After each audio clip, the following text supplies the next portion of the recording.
कशा करता आली इथं? आमचा रस्ता खराब आहे, झाडझुडपे वाढलेले आहेत. कितीला जाते शाळेत? हां? 9वीला जाते. आणि रस्त्याने काय होतं अडचण आहे ती? हो, साफसूफ दिसतं. मग रस्ता काय मोठा पाहिजे का? माझे नाव पूनम पंडित पगार आहे. मी वाकडी या शाळेत शिकते. आम्ही रस्त्यावरून जात असताना आम्हाला 2-3 वेळा सर्प आडवे जातात. झाडं झुडपं खूप वाढलेली आहेत. ते रस्त्यामध्ये आल्यामुळे आम्हाला जाण्याची खूप भीती आहे. प्रीती पगार. कशा करता आली इथं?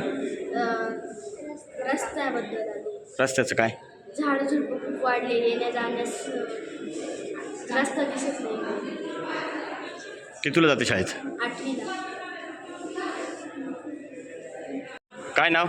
माझे नाव प्रीती शिवाजी पगार. आम्ही रस्त्याबद्दल आलो आहे. माझ्या शाळेचं नाव वागदरडी शाळेत शिकते मी.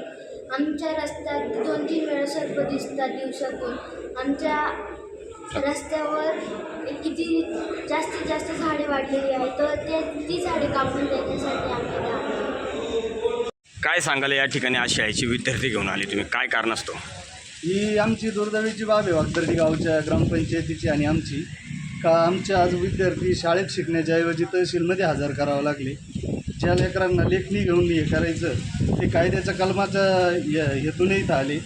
ती दुर्दैवी बाब आहे आमच्यासाठी. परंतु नाविलाज असा आहे का त्यांना आज घरापासून शाळेपर्यंत जाण्याचा रस्ताच नाही आहे. पूल वाहून गेलेला आहे. पूल वाहून कमीत कमी 2 वर्ष झालेले. अद्यापच प्रशासन झोपलेलं आहे. त्याला कुठल्याही प्रकारची जाग नाही आहे ना. तिथं कोणी येऊन पंचनामा केला आहे का पूल वाहून गेला. आम्ही वारंवार वस्तीनं निवेदन देऊन कोणीही त्याची दखल घेतली नाही प्रशासनानं. ती दखल न घेतल्यामुळं आज हे छोटे छोटे लेकरं घेऊन इथं आम्हाला तहसीलमध्ये हजर व्हावं लागतं. येण्या जाण्याला रस्ता नाही का? रस्ता नाही आहे. त्याच्यानंतर झाडं झुडपं वाढलेले. दोन्ही बाजूचे शेतकरी झाडं काढत नाही. एखाद्या मुलाचा डोळा पण जाऊ शकतो असे झाडाचे. म्हणजे आज रस्त्याची परिस्थिती आहे, वळ पडलेली आहे, खड्डे आहे. आज सर्प वगैरे खूप मोठं गबाळ आहे. त्याच्यामुळं आज पालकांनी निर्णय घेतला विद्यार्थी जाऊ शकत नाही, तर मग आज काहीतरी पवित्र उचलला पाहिजे. कारण की इथून मागं पालकांनी गरके मारले, आता इथून पुढं विद्यार्थ्यांना गरके मारायची वेळ आली आहे. 2 वर्ष पालकांनी मारले, आता विद्यार्थ्यांसाठी किती दिवस आहे.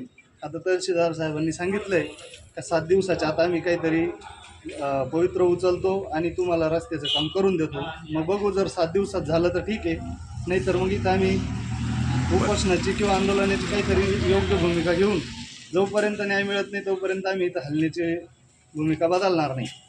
काय नाव आपलं? शिवाजी रामचंद्र पगार. काय म्हणून इथं आले? तर शाळेतल्या मुलांना रस्त्याची खूप मोठी अडचण झालेली आहे. आलेला रस्ता राहिलेली, मुलं बुकून गेलेलं आहे. तरी सदरी एकही शेतकरी त्या रस्त्यावरती झाडं काढायला तयार नाही. तरी ते मुलं शाळेत तिथे घेऊन आलेले. काय सांगितलं नंतर मग तहसीलदारने काय सांगितलं? तहसीलदारांनी सांगितले 7 दिवसात याचा बंदोबस्त करतोय. 7 दिवसात झाडं काढून रस्ता मार्गी लावतो.